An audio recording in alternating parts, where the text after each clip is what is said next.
बोलो श्री प्राणनाथ प्यारे की जय। धाम के धनी की जय। सर्व सुंदर साथ की जय। प्रणाम जी प्रणाम जी। सुंदर साथ जी। प्रणाम जी महाराज जी। प्रणाम जी। प्रणाम जी। जी प्रणाम जी प्रणाम जी महाराज। महाराज जी। प्रणाम जी। प्रणाम प्रणाम जी जी। महाराज जी, प्रणाम जी प्रणाम महाराज जी। सुंदर जी, प्रणाम। प्रणाम जी। प्रणाम जी महाराज जी। जी सुंदर साथ जी प्रणाम जी। आज श्री कयामतनामा प्रशिक्षण शिविर के 20वें दिन में उपस्थित सभी सुंदर साथ जी का हार्दिक स्वागत अभिनंदन। सभी सुंदर साथ जी के चरणों में कोटान कोट प्रणाम करते हुए आज का क्लास प्रारंभ करेंगे सुंदर साथ जी।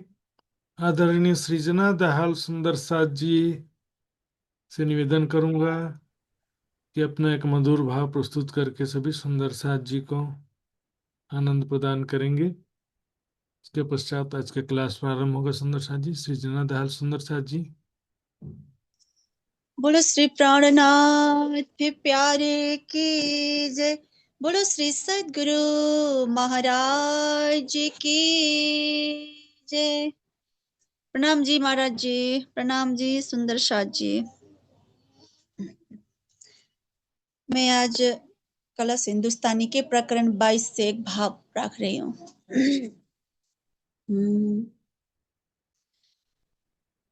मेरे साथ सनमंधे चेतियो हासे काहे ठोरे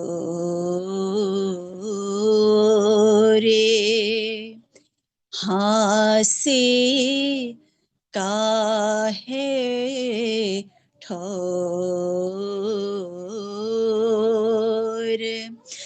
पियो वतन भोले से पियो वतन भूल से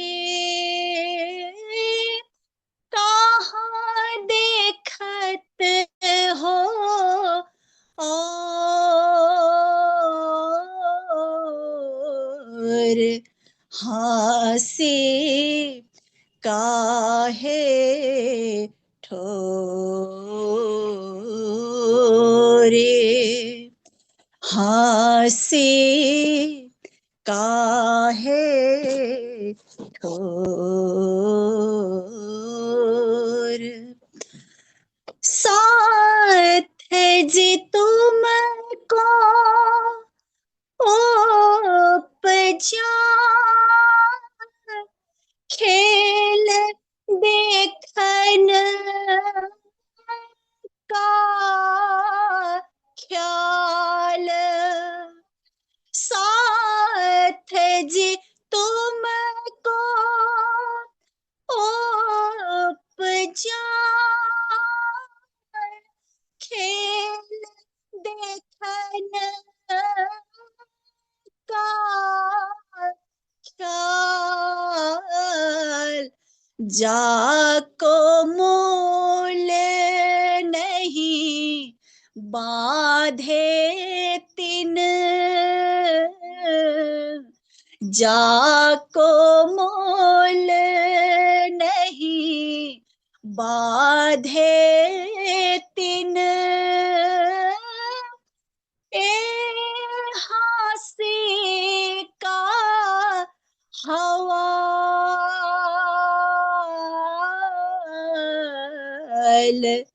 हासे काहे ठोरे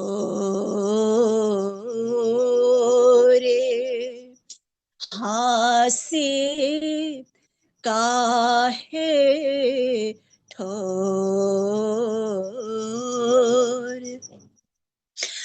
हासे होसे साथ में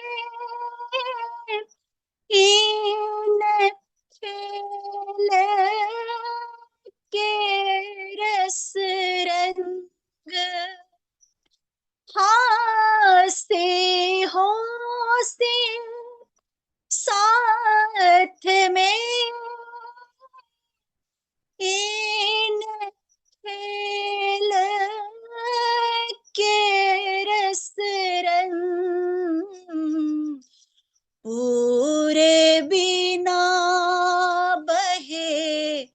जात है पूरे बिना बहे जात है कोई आड़ी होत अभंग हासे काहे ठोरे हासे काहे ठोर जागो जगाओ जो गत सो छोड़ो नींद बेकार जागो जगाओ जो गत सो छोड़ो नींद बेकार पहचान कराओ पियो सो पहचान कराओ पियो सो सुफल करो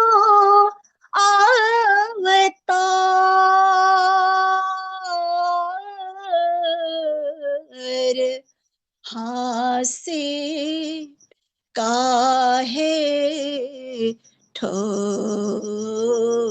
ठोरे हासे काहे ठोर हे भोम हासे देख के आप होत सावचेत हे भोम हासे देख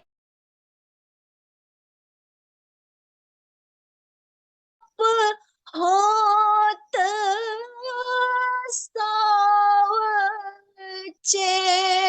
सावचेत मोल सुख कहे महामती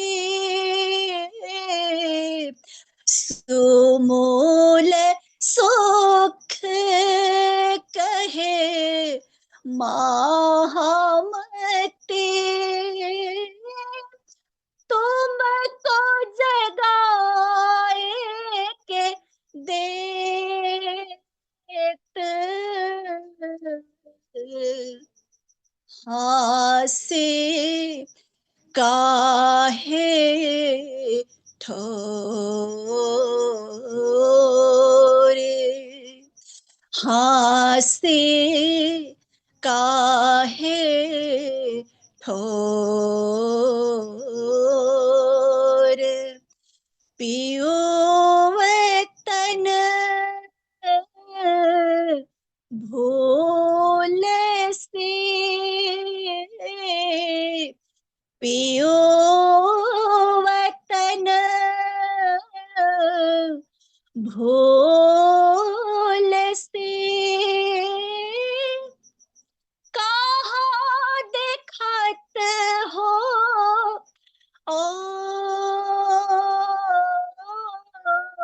और हासे काहे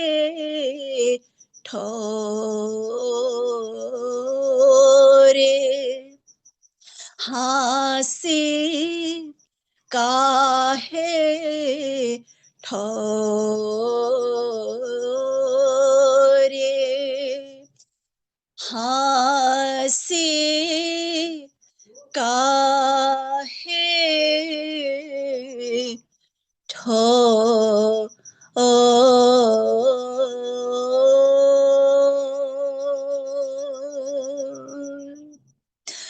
बोलो श्री प्राणनाथ प्यारे की जय। बोलो श्री सद्गुरु महाराज की जय। बोलो श्री धाम के धनी की जय। प्रणाम जी।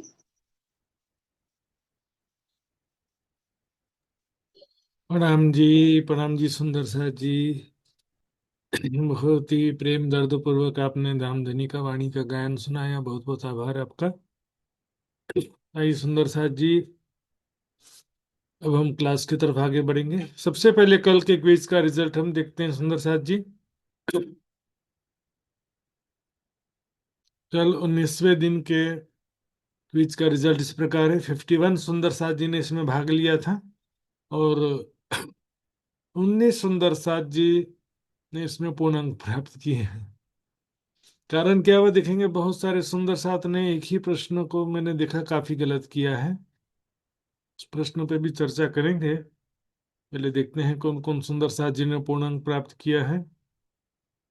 नवीन शाह मुंबई, भावना शाह मुंबई, प्रवीणा शाह मुंबई, अरुणा पटेल गुजरात, उषा सिंगल जयपुर, स्नेहा जी यूएसए, कविता गुप्ता दिल्ली,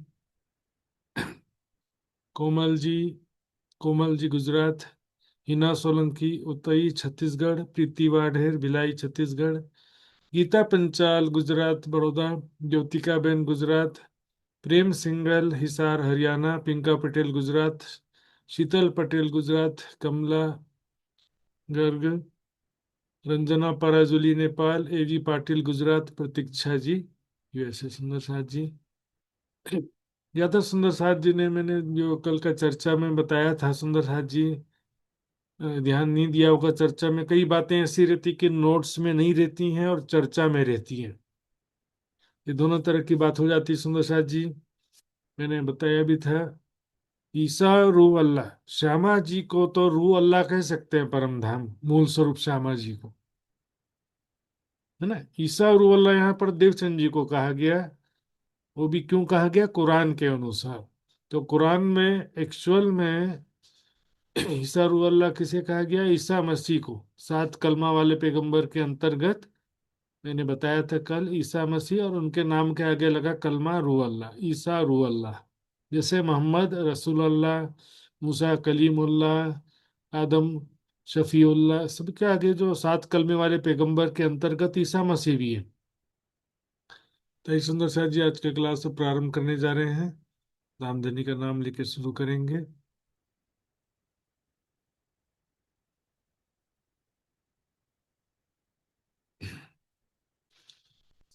वंदो सतगुरु चरण को, करूं सप्रेम प्रणाम।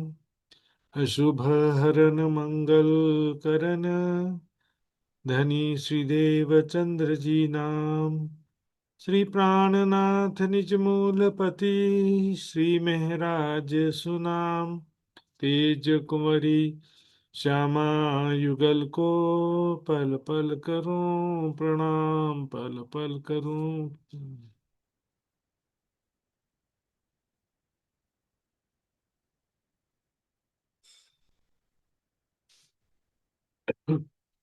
ये आगे फुरमाया रसूले, कोल तोड़ होसी तफर का। एक नाजी 72 नारी लिखे, पर किन पाया ना खुलासा, पर किन पाया ना खुलासा। कौल सोई तोड़ेंगे।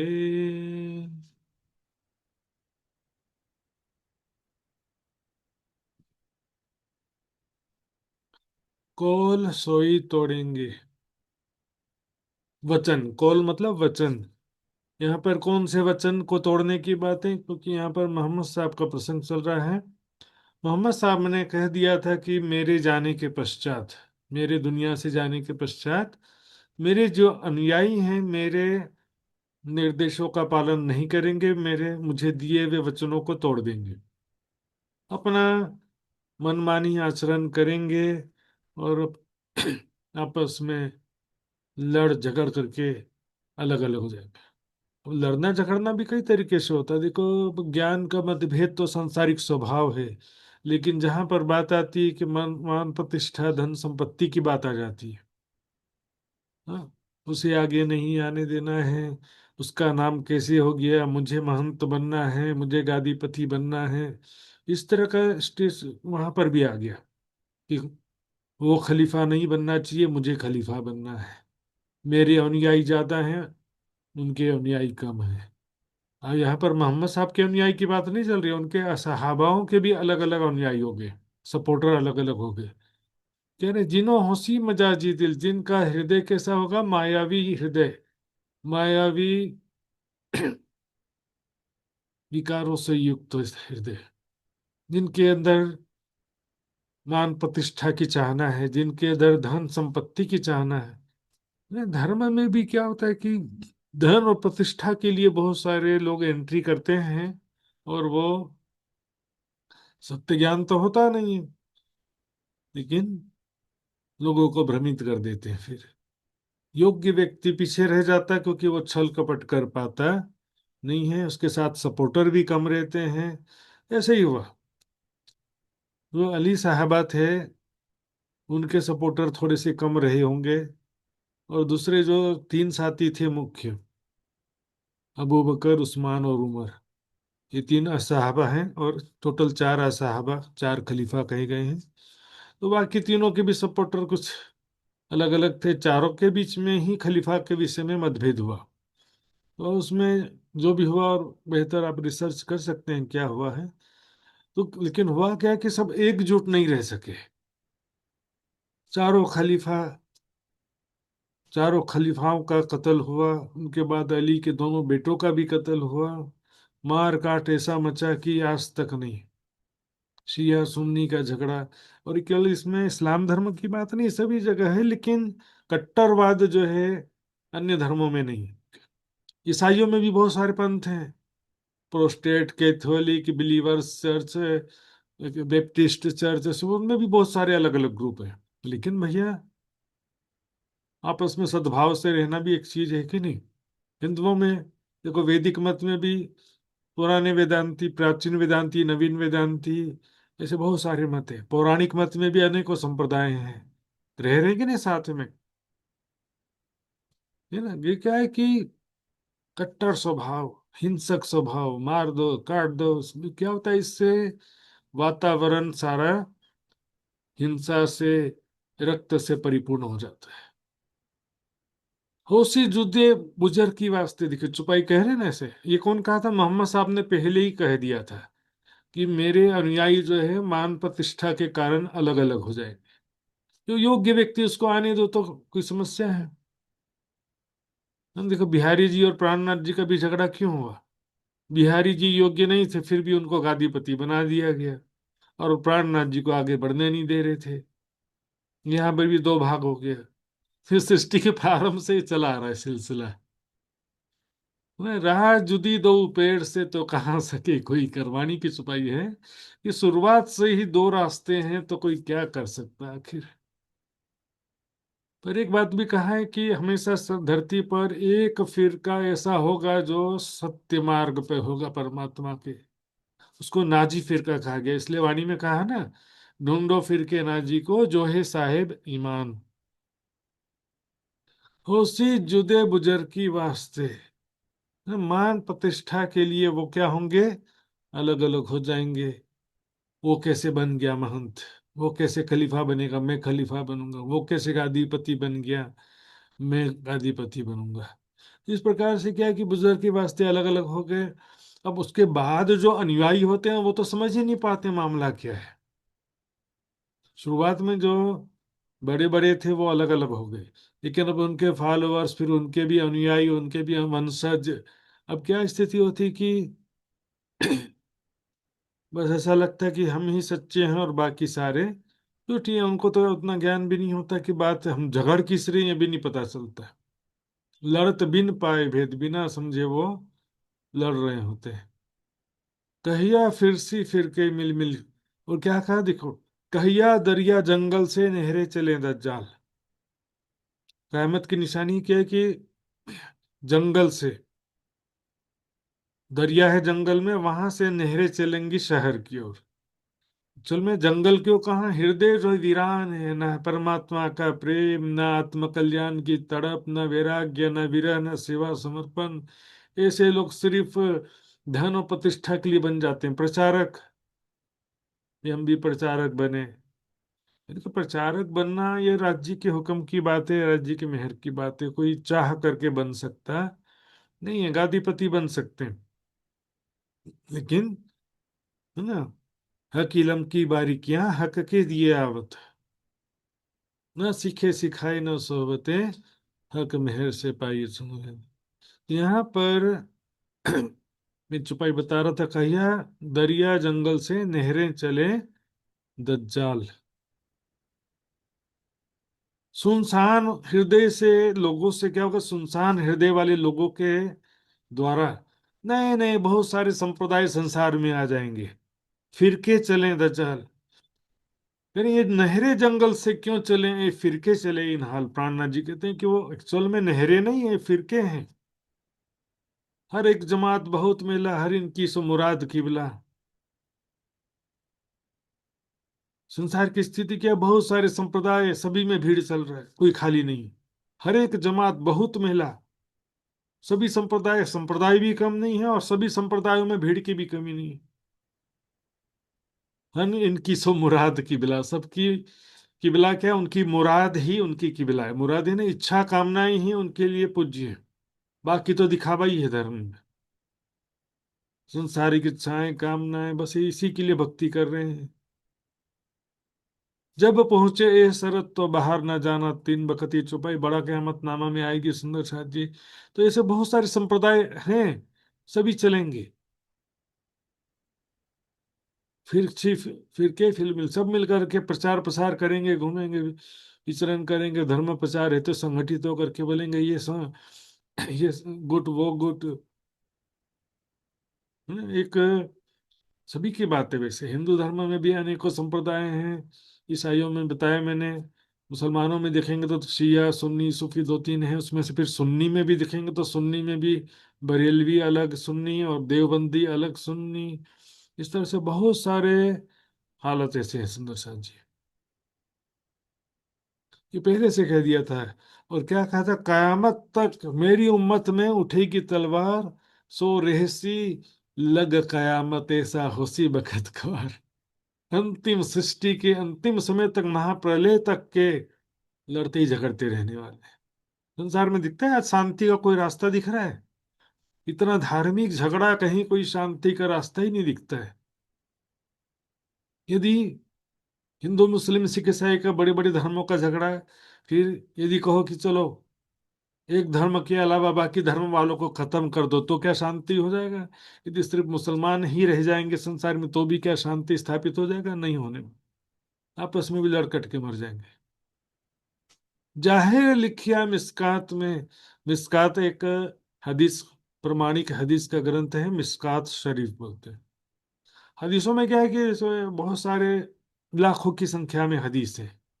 तो उनको जो है प्रमाणित करने वाले तीन ग्रंथ हैं, मिस्कात शरीफ, बुखारी शरीफ और तिरजिमी शरीफ। तो उसमें से एक मिस्कात शरीफ है, इसमें कोई हदीस लिखी है तो उसको प्रमाणिक माना जाएगा, उसको कोई गलत नहीं कह सकता। हालांकि बहुत सारे हदीसों को लोग बोलते हैं, जो है मुसलमान भाई बोलेंगे कि ना ये हदीस गलत है, ऐसा भी बोल देते हैं। कई हदीसों को शिया मानते हैं, सूफी नहीं मानते हैं, कई को सूफी मानते हैं, शिया नहीं मानते हैं। फिर इसके अलावा भी बहुत सारे संप्रदाय हैं, उनमें भी। तो क्या लिखा है कि मिस्कात शरीफ में क्या लिखा है, प्रकट रूप से मोहम्मद साहब ने लिखा है कि मैं डरूं पिछले इमामों से, मेरे पश्चात जो इमाम होंगे, धर्म गुरु होंगे, उनसे मैं डरता हूं। क्यों डरते हैं? गुमराह कर सी दुनी को, सारी दुनिया को गुमराह कर देंगे, गलत ज्ञान सुनाकर पथ भ्रष्ट कर देंगे। एक खुदा की मोहब्बत रसूल की मोहब्बत दिल में रखो कहते हैं, लेकिन न खुदा की पहचान न रसूल की पहचान। शरीयत के झगड़े हैं ज्यादातर, जो कर्म नियम की बातें हैं। इसके अलावा पुरानी बातें तो कोई जानता ही नहीं। मोहम्मद साहब के समय में क्या चलता था, उनके बाद भी क्या चलता था, किसी को मालूम ही नहीं। ज्यादातर तो अभी वर्तमान में और 200 300 400 साल के अंदर जो धर्म गुरु इमाम हुए हैं, उनके ही ज्यादातर बातों का फॉलो करते हैं। क्योंकि पुरानी बातें अब कोई मिलती नहीं है। पुरानी किताबें भी अभी है नहीं, सब नया नया पब्लिकेशन होता है तो उसमें कुछ ना कुछ चेंजेस भी होते रहते हैं। गुमराह करसी दुनी को ऐसे बुजरक होशी, आखिर में ऐसे बुजुर्ग यानी खतरनाक शक्तिशाली हो जाएंगे कि उनकी बातों को दुनिया वाले आंख मूंद कर मानेंगे। एक्चुअल में दुनिया को गुमराह कर रहे हैं, फिर भी दुनिया वाले उनकी बातों को आंख मूंद कर मानेंगे। कहा ना, पढ़े बाघ जियो बोल ही ये तो सीधे दिल, मोमिन तो गरीब है बकरी जेता बल, पढ़े बाघ जियो बोल ही। यहाँ पर पद प्रतिष्ठा की शक्ति आ गई ना, धन बल जन बल बड़े स्थान से संबंधित हो गए, तब तो फिर कोई देखना ही नहीं। तो सुंदर शाह जी कुछ प्रमाण मैंने इस विषय में रखा है, यहाँ पर देखेंगे। क़यामत कब आएगी ग्रंथ से मैंने थोड़ा सा लिया है, लेकिन उसमें भी जो है रेफरेंस दिया हुआ है हदीसों का। बुखारी और मुस्लिम शरीफ मैंने बताया था ना, बुखारी शरीफ, मुस्लिम शरीफ और मिशकात शरीफ, तिरमिज़ी शरीफ, ऐसे कई ग्रंथ है, उसमें का प्रमाण है, देखेंगे। अल्लाह के रसूल सल्लल्लाहु अलैहि वसल्लम ने इरशाद फरमाया कि मुझे अपनी उम्मत के मुतालिक गुमराह करने वाले लीडरों का डर है। गुमराह करेंगे जो धर्म लीडर, धर्म नेतृत्व, धर्म नेता, धर्म गुरु। फिर यहाँ कहते हैं बुखारी और मुस्लिम शरीफ में, कयामत ना होगी जब तक 30 के करीब ऐसे फरेबी और झूठे ना आ जाए, जिनमें हर एक का दावा होगा कि मैं नबी हूँ। झूठे नबी भी आ जाएंगे, और इस बीच में कोई सच्चा आ भी जाए तो किसी को पता क्या चलेगा ऐसे। नहीं ना, काजल की कोठरी में जाइए हैं तो एक दाग तो अलग है इसमें। ईमानदार व्यक्ति का काम ही नहीं है। जिसे राजनीति में बोलते हैं ना, राजनीति में ईमानदार आदमी का काम नहीं है, टिक ही नहीं पाएगा। वैसे अभी धर्म में भी ऐसा हो गया। धर्म के बड़े ओहदे पर, बड़े पद पर, बड़े स्थान पर सीधे साधे ईमानदार आदमी का काम नहीं है। छल कपट निंदा चुगली राजनीति करेंगे तभी कुछ कर सकते हैं। और देखेंगे इसमें प्रमाण। अल्लाह अल्लाह अल्लाह के रसूल सल्लल्लाहु अलैहि वसल्लम ने इरशाद फरमाया कि इल्म सीखो और लोगों को सिखाओ। ज्ञान सीखो और सिखाओ। क्यों? खुद भी सीखो और लोगों को सिखाओ, क्योंकि कुरान खुद भी पढ़ो और लोगों को पढ़ाओ, क्योंकि मैं तुम्हारे पास से जाने वाला हूं और जैसे जाऊंगा ना तो इल्म भी उठ जाएगा और फितने जाहिर होंगे। इल्म उठ जाएगा मतलब दुनिया से ज्ञान उठ जाएगा। फिर एक और हदीस में कहते हैं क़यामत की निशानियों में से एक यह भी है कि इल्म उठ जाएगा, जहालत बहुत बढ़ जाएगी इसमें। ये पहले से मोहम्मद साहब ने जो छुपाई में कहा ना, स्पष्ट रूप से लिखा करके, एक तो संकेतों में होता है ना, जाहिर लिखिया, प्रकट रूप से लिखा हुआ है, संकेतों की बात ही नहीं है यहाँ पर। लेकिन सब बोलेंगे कि दूसरे सारे हैं, वो गुमराह करने वाले लीडर दूसरे हैं, मैं नहीं हूं सर। एक तो होता है, देखिए सुंदर साथ जी, कुछ कमी हो सकती प्रचारक में, धर्मोपदेशक में, कि ज्ञान समझने में कोई कमी हो गई हो तो बाद में वो सुधार लेना भी तो चाहिए ना। सुधार लेगा यदि निर्मल हृदय, कोई मान प्रतिष्ठा का मोह नहीं है, वो सुधार लेगा अपनी गलती मान करके। लेकिन मान प्रतिष्ठा का मोह वाले तो अपने सुधारने वाले नहीं, मैंने बोल दिया तो बोल दिया, ब्रह्म वाक्य हो गया, है ना। आपस में जो लड़ मरे, एक मात्रा न छोड़े कोई, अब ऐसा हालत हो जाता है। इसके अलावा क्या होता है कि ये तो गलती हो गई और न सुधारने की बात है या सुधारने की बात है ना? लेकिन कुछ ऐसे भी होते हैं कि जो जानबूझकर गलत प्रचार कर रहे होते हैं, समझ करके जानबूझ करके गलत बातों का, गलत सिद्धांत का या गलत ज्ञान का प्रचार कर रहे होते हैं। लेकिन गलती हो गया, स्वीकार कर लिया या नहीं स्वीकार किया, दोनों। प्रचार तो निर्मल हृदय से निस्वार्थ भाव से ही कर रहे थे, लेकिन अब एक गलती स्वीकार कर लिया, ठीक है। एक गलती नहीं स्वीकार किया, मान प्रतिष्ठा पद प्रतिष्ठा का मोह में नहीं स्वीकार किया, ये भी एक अलग सेकंड स्टेप का है, स्थिति है। लेकिन थर्ड स्टेप में तो और ज्यादा खराब है कि जानबूझकर गलत ज्ञान का प्रचार होता है। होशी दिल शैतान का, उनका दिल कैसा होगा? शैतान का होगा। देखो, उन धर्म गुरुओं की बात चल रही है, इमामों की बात चल रही है। उनका दिल कैसा होगा? शैतान का जैसा हो जाएगा, छल कपट, है ना, स्वार्थ, मान प्रतिष्ठा। और आजकल तो ऐसा हालत है, बड़े बड़े धर्माधिकारी गुंडे पाल रखे हैं, है ना, हथियार लेकर चलते हैं, ऐसा हालत हो गया है। एक शब्द उनके खिलाफ कोई बोले तो तुरंत धमकी मिलेगा, सुन। दिल शैतान का है, देखो, निर्मल हृदय नहीं है, बने धर्म गुरु हैं लेकिन हृदय निर्मल नहीं है, जगत कल्याण की भावना नहीं है, अपने ही कल्याण की भावना नहीं है। और वजूद आदमी का, शरीर तो आदमी का है लेकिन दिल शैतान का हो गया है।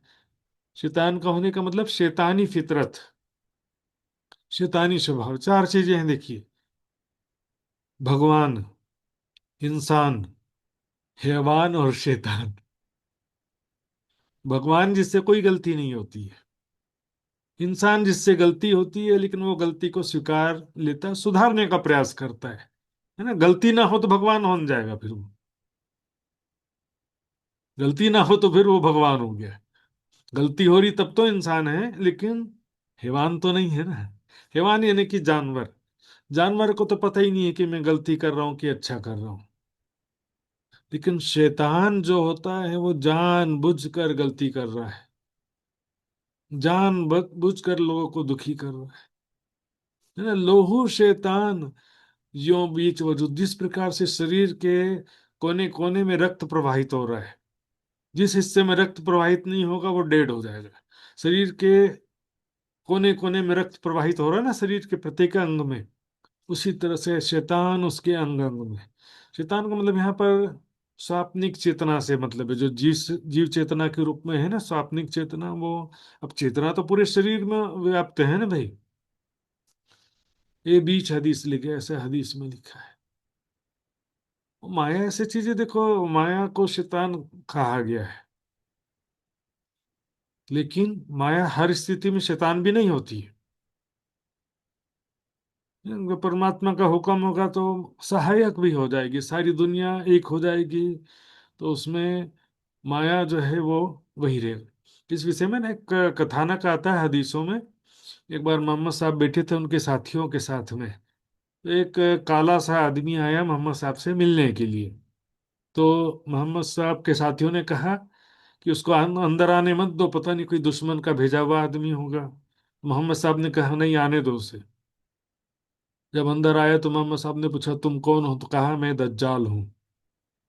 फिर कहा तुम क्या जानते हो। उसने सारी ज्ञान की बातें बता दी, सारा ज्ञान है, मतलब कि खुदा, उसकी इबादत करना चाहिए, सारी बातें बताया उसने।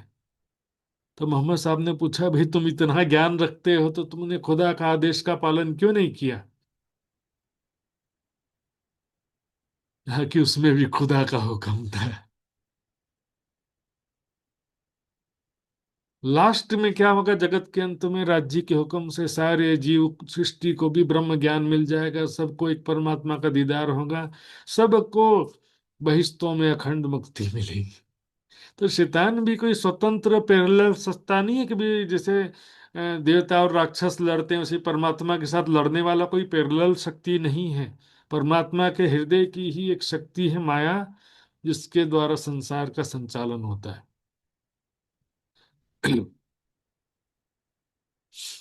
तरफ चारों बीच वजूद के, ये तरफ चारों बीच वजूद, शरीर के भीतर चारों तरफ अंग अंग में शैतान का वास है, जीव सृष्टि के। लिखिया विधि विधि कर, इस प्रकार से लिखा है, अनेक प्रकार से लिखा है।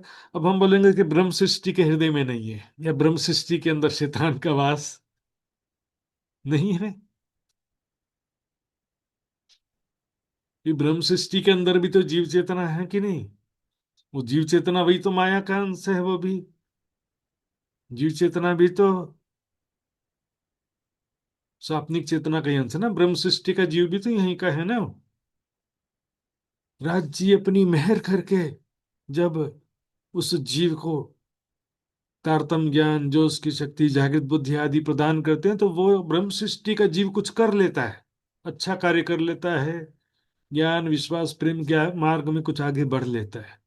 नहीं तो शुरुआत में तो ब्रह्म सृष्टि का भी जीव जो होता है वो भी, उसके द्वारा भी बहुत सारे अच्छे बुरे कर्म हो जाते हैं। इसका प्रमाण है विरह के प्रकरण में। है ना। गुण पख इंद्री वश करी अबलिस ने, वासना अंग थाप्यो दई धिक्कार। गुण अंग इंद्रियों को अबलिस के अधीन कर दिया। वासना अंग थाप्यो दई धिक्कार। और एक छुपाई है, हारे वाला कार है आपिया दुख अमने अति। ब्राह दलगाड़ी विद वेदना विकार, है ना, अनेक प्रकार के विकार रूपी रोग लगा दिया। यूं दुनी निकली शैतान ने, एक हके मोमिन बचाए फजर। इसका भी हदीसों में आता है सुंदर साथ जी। लिखा है कि इस समय क्या होगा, सारे संसार में धुआं धुआं हो जाएगा। कयामत के समय क्या होगा, एक हके मोमिन बचाए फजर। किस प्रकार से बचाया राज जी ने, क्योंकि अभी मैंने बताया भी था कि जो उसकी शक्ति जागृत बुद्धि तारतम्य ज्ञान आदि शक्तियां प्रदान करके बचा लेते हैं। लेकिन कुरान की भाषा में देखेंगे, हदीसों में क्या लिखा है कि आखिरत के समय में सारे संसार में धुआं धुआं हो जाएगा। उस धुएं की वजह से सारी दुनिया बेहोश हो जाएगी, माया में डूब जाएगी, मतलब बेहोश हो जाएगी। जरा सा भी ज्ञान विवेक नहीं रहेगा। लेकिन मोमिन जो है ब्रह्म सृष्टि कैसे होंगे उस स्थिति में, मामूली सर्दी जुकाम जैसा प्रॉब्लम होगा उनको, बेहोश नहीं होंगे। तो थोड़ा प्रॉब्लम तो होगा माया के प्रभाव से। अब देखें ना, दुनिया से तुलना करें तो कैसे दुनिया वाले तो माया में एकदम डूबे हुए हैं, तो ब्रह्म सृष्टि को राज्य महाराज की मेहर से थोड़ा प्रॉब्लम तो होगा, लेकिन फिर भी दुनिया वालों की दृष्टि से बहुत सेफ है ना। एक हके मोमिन बचाए फजे। और दुनिया वालों को जैसे निगल लिया, निगल लेने का मतलब क्या है, एक ही बार में घटक लिया। जरा भी मेहनत नहीं करना पड़ा दुनिया वालों को भ्रमित करने में, माया में डुबाने में। शैतान को जरा भी मेहनत करना नहीं पड़ा। भांत भांत आलम में रसूलें करी पुकार। भांत भांत आलम है ना संसार में, मोहम्मद साहब ने भांत भांत दुनिया में संसार में पुकार पुकार के सबको अनेक प्रकार से कहा। आखिरत की बातें बताया, आखिरत में क्या क्या निशानियां हैं ना, आखिरत के समय में क्या होगा, सारी बातें बताया। अरसे आजम की बातें भी बताया, मोमिनों की बातें बताया, है ना। आखिरत में मेरे भाई मोमिन आएंगे, है ना, उस समय तुमको अल्लाह का दीदार होगा, बेशक तुम अल्लाह का दीदार करोगे। ऐसे सारी बातें, बहुत सारी बातें बताया हूँ। बिन मोमिन कोई ना कादर, ब्रह्म सृष्टि के बिना कोई सामर्थ्यवान है ही नहीं। ब्रह्म सृष्टि के बिना समझने योग्य नहीं है ना बातों को, कि देखो ब्रह्म सृष्टि भी बिना जागृत बुद्धि और तारतम्य ज्ञान के ब्रह्म सृष्टि भी नहीं बता सकती है। तो दुनिया की तो बात ही क्या करें। ब्रह्म सृष्टि भी मतलब बताने के मतलब समझने की बात।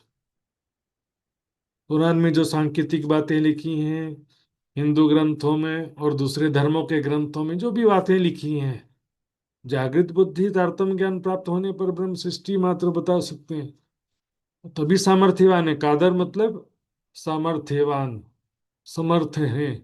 जो सुन के होई होशियार, उन बातों को सुन करके सावधान हो जाएंगी। कौन सी बातों को, कयामत से संबंधित बातें, आखिरत से संबंधित बातें, है ना, वहां पर। और एकदम सीरियस मैटर है, इसको लापरवाही से दुनिया वाले ले लेते हैं। चलो मोहम्मद साहब सिफायत कर देंगे तो हो जाएगा हमारा काम, है ना। हम कुछ भी गुनाह करेंगे मोहम्मद साहब संभाल लेंगे, ऐसा थोड़ी होता है।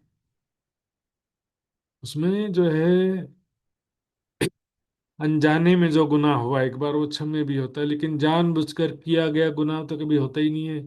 लेकिन सवाल यहाँ पर यह है कि जब ज्ञान ही नहीं है ना, परमात्मा की पहचान ना, मोहम्मद साहब की पहचान ना, आखिरत की पहचान, और अज्ञानता को ही ब्रह्म ज्ञान समझ करके अपने अहंकार लेके बैठे हैं। ज्ञान कुछ भी नहीं, लेकिन अपने आप को समझ रहे हैं कि हम ब्रह्म ज्ञानी हैं। तो मोहम्मद साहब ने बहुत पुकारा कि आखिरत के समय में जब वो समय आएगा इमाम मेहदी साहिबुज्जमा और ईसा रूहल्लाह जो भी बातें बताया था क़यामत के समय के विषय में, तो बातें सुन करके कोई भी सावधान नहीं हुआ कि क़यामत का समय आ गया सावधान हो जाओ, नहीं। हमने देखा प्राणनाथ जी के प्रसंग में भी, दिल्ली के प्रसंग में काजी शेख इस्लाम आदि ने क्या कहा, हम मानते हैं आपकी बात सही है, लेकिन अभी हम इसको स्वीकार कर सकते नहीं हैं, जाहिर नहीं कर सकते। जब खुद ही दुनिया में जाहिर हो जाएंगे तब हम भी ईमान ले आएंगे।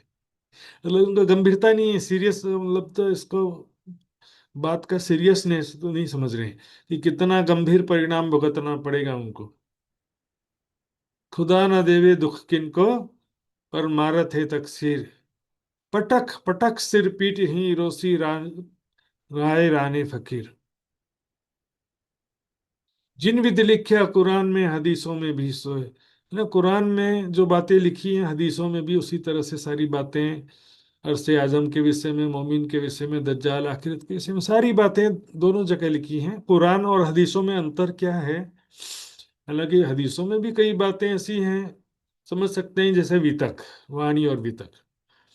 कुरान तो जिब्रील यानी जोश के द्वारा अवतरित हुआ, लेकिन हदीस क्या होता है कि किसी ने पूछा कोई बात मोहम्मद साहब से, तो मोहम्मद साहब ने उसका क्या जवाब दिया है, या एक बार मोहम्मद साहब से किसी ने कुछ पूछा था तो ऐसा कहा था, या नहीं पूछा था तो भी मोहम्मद साहब ने एक बार ऐसा अपनी तरफ से ही ऐसा कहा था, तो ये हदीस कहलाता है।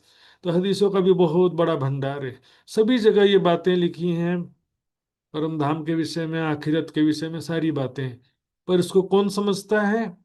ये अर्श दिल मोमिन जान ही, जो नूर बिलंद से उतरिया हुए। सुंदर सच, अर्श दिल मोमिन, जिनका दिल अर्श कहा गया है या जिनका दिल अर्श हो गया है वो जानेंगे। अर्थात जिसको, जो उसकी शक्ति, जागृत बुद्धि, तारतम ज्ञान प्राप्त हो गया, वही तो जानेगा ना कुरान हदीसों के भी रहस्य। सुंदर सा जी, जो राज्य के मेहर से जिसको ब्रह्म ज्ञान प्राप्त हो गया वही जान पाता है। नाम का सुंदर साथ होने से भी नहीं हो पाता काम। सुंदर साथ जी, जो नूर बिलंद से उतरिया, ध्यान देंगे सुंदर साथ जी, यहाँ पर ये बिलंद जो शब्द है ना, इसका शुद्ध शब्द होगा बुलंद, बुलंदी बोलते हैं ना। नूर बुलंद, सबसे ऊपर। अर्श आजम कहाँ पर है? सबसे ऊपर कहा गया। और इसको जो है हदीसों में जो वर्णन किया गया है, सर्वोपरि जन्नत के रूप में भी कहा गया इसको। ये कहा गया, एक जगह मैंने देखा है हदीसों में ना, सबसे ऊपर जो जन्नत है उसका नाम है फिरदौस, है ना। तो वहां पर और जमुना जी, दूध शहद की नदियां, नहरे कौसर, हौजे कौसर आदि जो वर्णन किया गया है हदीसों में, वो एक्चुअल में जन्नत के नाम से ही वर्णन किया गया, लेकिन बातें हैं परम धाम की। तो उनको कौन समझेगा? जो दिव्य परम धाम, सर्वोपरि परम धाम से जो ब्रह्मात्माएं दुनिया में अवतरित हुई हैं, वही समझ पाएंगे, जिनको, जिनका दिल अर्श कहा गया है और हो गया है। कम से कम ब्रह्म ज्ञान तो प्राप्त होगा तब तो कुछ समझेंगे ना। तारतम ज्ञान ऐसा मास्टर की है, सभी धर्म ग्रंथों के रस अपने आप ही समझ में आने लगते हैं, एक एक बात वो पढ़ाना नहीं पड़ता है। आखिर खिताब सिर रसूल, आखिरत में कुरान के हिसाब से सारी शोभा किसके लिए है? रसूल साहब के लिए। वही सिफायत करेंगे, वही ब्रह्म ज्ञान प्रदान करेंगे, वही सबको दोजख से छुटकारा दिला करके जन्नत की प्राप्ति कराएंगे। कुरान के हिसाब से सारी महिमा किसकी है? मोहम्मद साहब की वाणी में भी छुपाई जाती है, दुनिया जलती मोहम्मद पे आई, दोजख आंख रसूले छुड़ाई, है ना। तो एक जगह ये भी लिखा है, फिर दूजा सिर मेहदी इमाम। दूसरी जगह क्या लिखा है? कुरान में नहीं लिखा, हदीसों में लिखा है। इमाम मेहदी की बात कुरान में नहीं है। सुंदर, कभी भी ऐसे सुंदर साथ सुना सुनाया बोल देते हैं कुरान में लिखा है अल्लाह ताला इमाम मेहदी आएंगे, खुद दोनों ही बात नहीं आएगा ना। जो बातें यथार्थ लिखी उसके आधार पर ही बातचीत करना है। इमाम मेहदी साहिबुज्जमा की बात लिखी है, लेकिन कहाँ लिखी है? हदीसों में लिखी है ना। और अल्लाह ताला के दीदार की जो बात है वो मैदान हश्र की बात है। इमाम मेहदी के रूप में अल्लाह ताला आने की बात नहीं है, लेकिन इसको बातिनी अर्थ इस तरह से कर दे सकते हैं कि न्याय का तखत इमाम मेहदी का हृदय या महामती जी का हृदय ही खुदा का न्याय का तखत है। बातिनी रूप से ऐसा घटा सकते हैं, लेकिन इसको तो जिस श्रद्धावान है वही तो विश्वास करेगा ना, कोई प्रमाणित तो नहीं कर सकते इसको। तो इसलिए क्या है, श्रद्धा का विषय होता है ब्रह्म ज्ञान। हाँ, जिसका दिल गवाही दे, जो परम धाम की आत्मा में उसका दिल गवाही देता है। तो दूसरी जगह क्या लिखा है, इमाम मेहदी साहिबुज्जमा वो आएंगे तो क्या करेंगे, काफिरों से लड़ाई होगी, मोमिनों का प्रोटेक्शन करेंगे, है ना, लड़ाई में मोमिनों के तरफ से प्रतिनिधित्व करेंगे। एक तो ये लिखा है, दूसरा क्या लिखा है, दज्जाल का खात्मा भी करेंगे और परम धाम का ज्ञान देकर वहां का सिजदा ध्यान करवाएंगे। अर्श बका पर सजदा करावसी इमाम, है ना, अखंड परम धाम का सजदा करवाएंगे। तो क्या होता है कि इसको जो है, नाम ही है ना, इमाम का काम ही है सबको नमाज पढ़ाना। तो इमाम मेहदी सबको अर्श से बका का सजदा कराएंगे। ये दुनिया वाला नहीं कि वो दीवार में मेहराब बना के वहां से सिर झुकाने वाला काम नहीं, परम धाम का ध्यान करना ही अर्श का सजदा है। सुनो सर जी, फिर तीसरी जगह क्या लिखा है, इनवित खावंदी रूह अल्लाह की। तीसरी जगह कुरान में भी, हदीसों में भी और बाइबल में भी, तीन जगह क्या लिखा है, आखिरत के समय ईसा रूह अल्लाह, यानी ईसा मसीह को ही सारा अधिकार होगा। परमेश्वर के राज्य का सारा अधिकार ईसा मसीह के पास होगा, बाइबल में लिखा है और कुरान में भी लिखा है। मैंने कल दिखाया भी था आपको, ईसा रूह अल्लाह आएंगे तो वो भी जो है दज्जाल का भी खात्मा करेंगे, जगत का न्याय भी करेंगे, ऐसा भी एक जगह लिखा है ना। तो उनकी भी महिमा लिखी हुई है। और किसी जगह तो क्या लिखा है कि इमाम मेहदी पहले आएंगे और ईसा रूह अल्लाह बाद में आएंगे, ऐसा भी लिखा हुआ है। मतलब थोड़ा सा बीच में कॉमन टाइम भी रहेगा जिसमें दोनों भी साथ में होंगे, लेकिन पहले इमाम मेहदी आएंगे और ईसा रूह अल्लाह आएंगे। उस समय इमाम मेहदी ऑलरेडी आ चुके होंगे, उसके बाद वो आएंगे। मतलब इमाम मेहदी के जाने के बाद ईसा रूह अल्लाह आएंगे, ऐसा भी नहीं लिखा है। तो बहुत सारी बातें ऐसी हैं। सुंदर साथ जी काफी समय 400 साल पहले प्राणनाथ जी ने, सुंदर साथ जी ने कौन सा ग्रंथ पढ़ा, क्या पढ़ा, और आज हमारे सामने जो ग्रंथ अवेलेबल है, बहुत अंतर है। 400 साल पहले जो प्राणनाथ जी ने जो ज्यादातर पढ़ा, जो वितक में वर्णित है, तफसीर हुसैनी है, तफसीर हुसैनी का ज्यादा से ज्यादा व्याख्या करवाया था, पढ़ा भी था, सुना भी था, प्रचार भी किया था उस विषय में। वाणी में भी उसके आधार पर वर्णन है। तफसीर हुसैनी में भी क्या कि कुरान का ही तो नंबर रहता है ना, कि पहला सूरा सिपारा यही नंबर और नाम होता है, लेकिन उसमें व्याख्या होती है। व्याख्या में क्या होता है कि जो मूल चौपाई में जैसी बात नहीं है, लेकिन मैंने व्याख्या में लिखा है, कहाँ से, दूसरे तरफ से लेकर कुछ हदीसों का रेफरेंस लिया, कुरान के दूसरी कुछ आयतों का रेफरेंस लिया, तो इस तरह से व्याख्या हो जाता है। व्याख्या को बोलते हैं तफसीर। तो इस तरह से क्या होता है कि वहां पर बहुत सारी बातें ऐसी लिखी हैं जो प्राणनाथ जी के समय में प्रमाण के रूप में प्रस्तुत किया गया था। लेकिन अभी हम देखेंगे तो उसको, क्योंकि तफसीर हुसैनी का पूरा हिंदी व्याख्या तो आज उपलब्ध ही नहीं है, पूरा हिंदी अनुवाद उपलब्ध ही नहीं है तफसीर हुसैनी का। कुछ संक्षिप्त सार जो है छपा भी था, लेकिन पूरा तो इतने मोटे मोटे दो बाइंडिंग है, दो भाग के ग्रंथ हैं सुंदर साथ जी। तो इस प्रकार ये तीनों एक दिन कर सी तमाम, ये तीनों मिल करके एक धर्म करेंगे, सारी दुनिया को एक दिन कर देंगे। कल मैंने बताया था, एक दिन करने का मतलब सब मेरे धर्म में आ जाए ऐसा नहीं होता है। सबको ज्ञान प्राप्त हो जाएगा तो सब एक हो गए ना। और शब्द तो अपने ही प्रयोग करते हैं, देखिए प्राणनाथ जी के समय का भी देख लो। हिंदू लोग क्या कहेंगे, बुद्ध निष्कलंक अवतार है। मुसलमान क्या कहेंगे, या तो कहेंगे कि अल्लाह का रसूल कहा, वितक में कई सुंदर साथ ने, मुस्लिम सुंदर साथ ने क्या कहा, ये अल्लाह का रसूल मैंने देखा है इनके स्वरूप में। कोई कहे इमाम मेहदी भी कहा कहीं उन्होंने, है ना। तो वो जो है हिंदू धर्म में आ गए, ऐसा तो नहीं बोल सकते ना उसको। निजानंद संप्रदाय इसको देखेंगे तो वाणी में कई जगह दीन इस्लाम शब्द भी है, लेकिन इसका भाव अलग है। एक्चुअल में शांति का सत्य मार्ग, एक मार्ग है, ज्ञान है, एक सिद्धांत है ये। और ज्ञान और प्रेम का ये एक मार्ग है जो धर्म और संप्रदाय के परिधि से बाहर है, फिर भी दुनिया में निर्वाह के लिए एक संप्रदाय का नाम देना पड़ता है इसको। तो ज्ञान होने के बाद में ऑलरेडी सारी दुनिया एक हो जाएगी, उसके बाद में कोई धर्म का सीमा नहीं रहेगा कि देखो मैं हमने सारे मुसलमानों को हिंदू बना दिया, ऐसा भी नहीं रहे। जो जहां पर है अपनी अपनी में समझे सब, जुदा ना रहे कोई अब। मुस्लिम को मुस्लिम की, हिंदुओं को हिंदुओं की तरह, सब समझे अपनी में जब आए इमाम आखिर, सब एक ना समझे। दूसरा यहाँ पर देखेंगे तीनों शब्द जो आया है, बस ये बात देखेंगे लास्ट सुंदर शाह जी, तीनों का मतलब क्या है, कि तीन लोग मिल करके कर रहे हैं या तीनों एक ही है।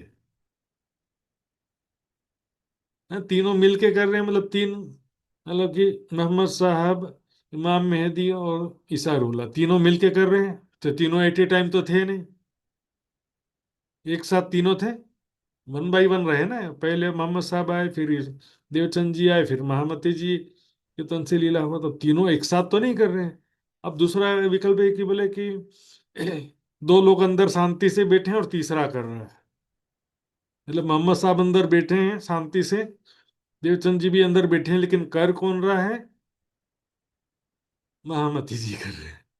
ऐसा नहीं कि सुंदर साथ जी, यहाँ पर एक ही स्वरूप है ये, उसके अलग अलग नाम है करने वाले। यहाँ पर क्या करें, मोहम्मद साहब दोबारा आएंगे, जहां भी जो कहा है वाणी में भी, जहां पर भी कहा गया दोबारा आकर के सारी शोभा उनकी रहेगी, कहा है कोने में बैठे रहेंगे, ऐसा नहीं कि दिल के कोने में शांति से बैठे हुए, सारी शोभा उनकी, कहा। जहां पर एक आखिर खिताब सिर रसूल कहा ना, उसके बाद क्या है, खावंदी रूह अल्लाह की, जहां पर जिसकी बात चल रही है उसी का ही कहा गया, शांति से बैठने की बात ही नहीं है सुंदर सगे, दिल के कोने में बैठे हुए हैं भाई दो, बाकी दो भी तीसरे के अंदर है, ऐसा नहीं। नाम अलग अलग कह सकते हैं, है ना, वो हिंदुओं के हिसाब से बुद्ध निष्कलंक अवतार, या कृष्ण जी का दोबारा आना भी कह सकते हैं यहाँ पर दुनिया के हिसाब से। भजन आता ना, आजा कलयुग में लेके तू अवतार हो कभी न से। तो कृष्ण जी के अंदर जो परमात्मा शक्ति आई थी वही तो दोबारा आई है, तो ऐसा भी कह सकते हैं। उसी तरह से वाणी में कहा है, जहूद कहे मूसा बड़ा हो, या की हाथ छूटे सब कोई, अंजिल कहे ईसा बुजुर्ग आए के कर सी हक। कुरान में लिखा है मोहम्मद साहब करेंगे, यहूदी लोग कहते हैं मूसा के हाथ में सारी शक्ति होगी, बाइबल में लिखा है ईसा मसीह के हाथ में शक्ति होगी। यूं उर्झे नाम सब जुदे धर, रब आलम का आया आखिर, अपनी अपनी में समझे सब, जुदा न रहे कोई अब। तो सारी शोभा एक ही स्वरूप की, अलग अलग नाम है, कोई बड़ा छोटा की इसमें बात ही नहीं समझ। प्राणनाथ जी, देखिए प्राणनाथ जी तो मूल स्वरूप राज्य का नाम है। महामती किसे कहते हैं, राज्य की शक्ति से युक्त आत्मा को। यहाँ पर ईसारू अल्लाह शब्द हो, चाहे मोहम्मद शब्द हो, चाहे इमाम मेहदी शब्द हो, ये मूल स्वरूप राज्य की बात नहीं है, प्राणनाथ जी की भी बात नहीं है। ये बात है राज्य की शक्ति से युक्त आत्मा की, परमात्मा की मूल स्वरूप को नहीं कह रहे हैं, है ना। यहाँ पर जो राज्य की शक्ति से युक्त आत्मा है, ये पांचों मिल भई महामत, इसलिए कहा जाता है सुंदर साथ जी। तो आज समय हो गया चर्चा का, यहाँ पर विराम देंगे सुंदर शाह जी। ये चौपाई दोहराते हैं। आखिर खिताब सिर रसूल, आखिर खिताब सिर रसूल, दूजा सिर मेहंदी इमाम, दूजा सिर मेहदी इमाम, इन वेद खाबंदी रू अल्लाह की, इन विद खावंदी रूह अल्लाह की, ये तीनों एक दिन करसी तमाम, ए तीनों एक दिन करसी तमाम, ये तीनों एक दिन करसी तमाम। ए तीनों एक दिन करसी तमाम। बोलो श्री प्राणनाथ प्यारे की जय, धाम के धनी की जय, सर्व सुंदर साथ की जय। प्रणाम जी सुंदर साथ जी। कल शनिवार परसों रविवार को मालूम है जूम क्लास नहीं होता है, सोमवार को फिर हम मिलने का प्रयास करेंगे, तो व्हाट्सएप ग्रुप से जुड़े रहेंगे। ये सुंदर साथ जी, मैं आदरणीय वृंदा माता जी से निवेदन करूंगा अर्जी गायन करने के लिए। तो वृंदा माता जी। सतगुरु महाराज की महात्मा जी को चरण कमल में कोटि कोटि प्रेम प्रणाम। साथ ही सुंदर साथ में मेरो अखंड कोटि प्रेम प्रणाम प्रणाम प्रणाम। आवाज आ रही है ना? आए प्रणाम जी। अच्छा अच्छा। पिया जी तुम हो तैसी कीजियो मैं अर्ज करूं मेरे पियू जी।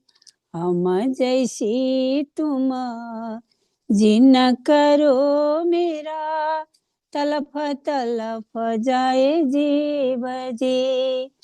जीवड़ा तो जीवे नहीं क्यों मिटे दिल की प्यास जी। तुम बिना मैं किन सो कहूँ पिया तुम हो मेरी आस जी।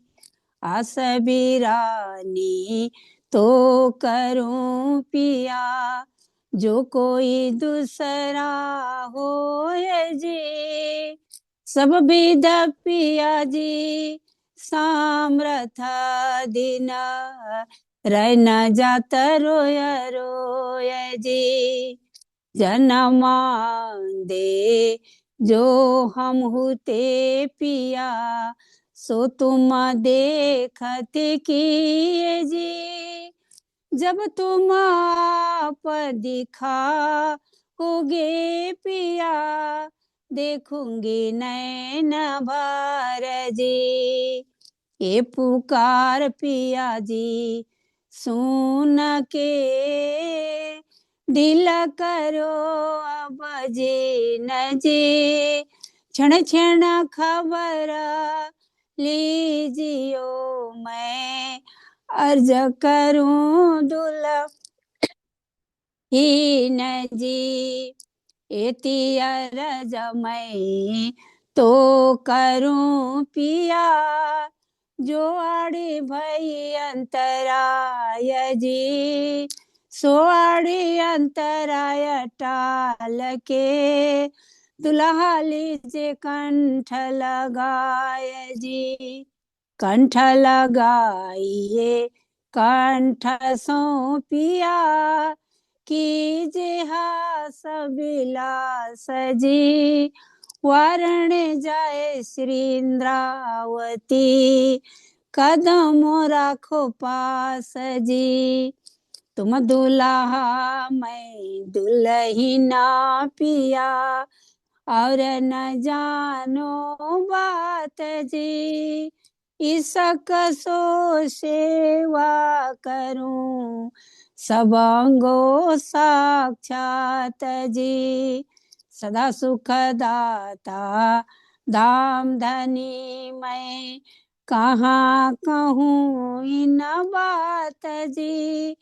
श्री महामती युगल स्वरूप पर अंगना बलि बलि जात जी।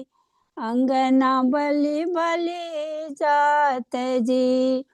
पिया जी तुम हो तैसे कीजियो मैं अर्ज करूं मेरे पियू जी। प्राणनाथ प्यारे की जय। सतगुरु महाराज की जय। महाराज जी को चरण कमल में कोटि कोटि प्रेम प्रणाम प्रणाम। सर्व सुंदर सात्मा प्रणाम। प्रणाम जी प्रणाम जी। बहुत बहुत धन्यवाद। वृंदा माता जी ने बहुत ही श्रद्धा प्रेम पूर्वक अर्जी गायन किया। तो ये सुंदर साथ जी विदा होते हैं। अगले क्लास में फिर मिलेंगे, संपर्क में रहेंगे। सुंदर साथ जी, राज जी की मेहर से सभी सुंदर साथ जी स्वस्थ सुखी सुरक्षित रहें, यही कामना है। प्रणाम जी सुंदर साथ जी। प्रणाम प्रणाम प्रणाम जी, प्रणाम। जी प्रणाम जी महाराज जी प्रणाम प्रणाम। महाराज जी, प्रणाम। प्रणाम। सभी सुंदर साथ को कोटान कोट प्रणाम जी। प्रणाम प्रणाम जी प्रणाम। प्रणाम जी प्रणाम जी महाराज। कोटि प्रणाम जी प्रणाम। प्रणाम जी प्रणाम महाराज जी। प्रणाम जी महाराज जी। प्रणाम जी कोटि कोटि प्रणाम। प्रणाम जी प्रणाम जी। प्रणाम जी। प्रणाम जी प्रणाम। प्रणाम।